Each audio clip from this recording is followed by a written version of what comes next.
Hey everyone, I'm Parker with Read on Tech, and welcome to part 3 of our Emergency Vehicle Creator version 3 tutorial series.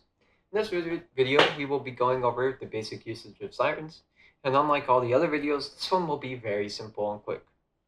So let's go over it real fast.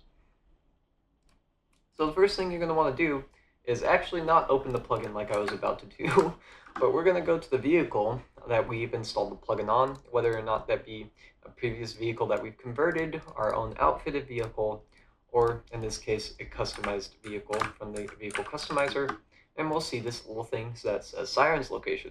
Now this is an object value that will tell the plugin where the sirens are located in the vehicle. Now you can have this anywhere you want. In my case, I will add a part to the light bar, call it middle, because again, this is ELS community, what else would I do? And that's kind of funny. That's a little offensive, but you know, whatever. We'll size it down just a little bit because we don't really need that big of a part.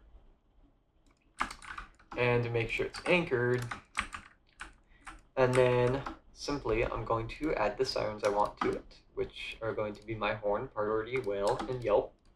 And then we'll go to the vehicle itself, EVC, edit, continue, sirens, and here's our beautiful sirens menu. And now by default, we get well, yelp, priority, and horn, which is exactly what I wanted and exactly what I have. So I don't really need to do much if all I want is that.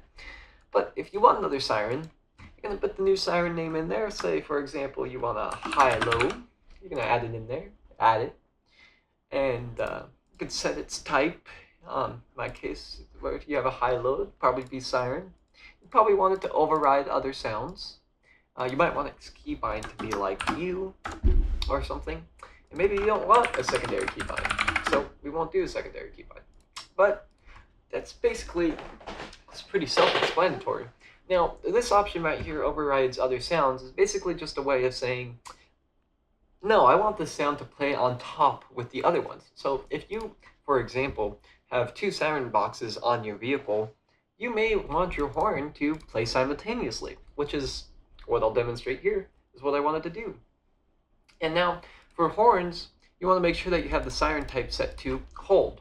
And that's because, well, you want to hold it down to activate it, instead of just clicking the button and letting it go on for until you click the button again or until it gets overridden. And wow, that's it for your basic siren setup. It's not much else, really. Of course, you can add modifiers and all that kind of stuff, but that will be going over in another video because that is, of course, a little bit more complex and a little bit more in-depth. So I won't be going over it in this video, but again, make sure to export, otherwise your changes won't show up. And yes, there were a couple times that even I forgot to export when doing something, so just get in the habit. If you do something and you want to hit play test, make sure to click that export. You're going to save it, click export. Now, if you don't want to save it, you can return and go back to the main menu to not save your changes, but you know, that's only if you screw up really bad, right? So I forgot to set the sirens location, but we're going to click that value and set it to the middle. I jumped ahead a little bit by accident on myself. And now all we have to do is click play here, jump in the car, turn on the audio, which I'm going to turn down for you guys so you don't get deafened. Oh, that was loud. Okay. And basically, you're just going to hit those keybinds you set.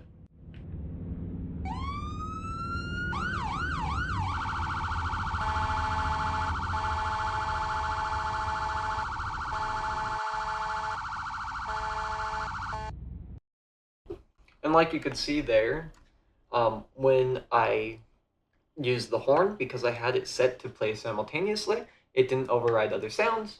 But if quickly, just for demonstration purposes, I go back in, I change it to override other sounds, export, of course, hit play here again, close the menu so it's not in my face, and then once again, demonstrate.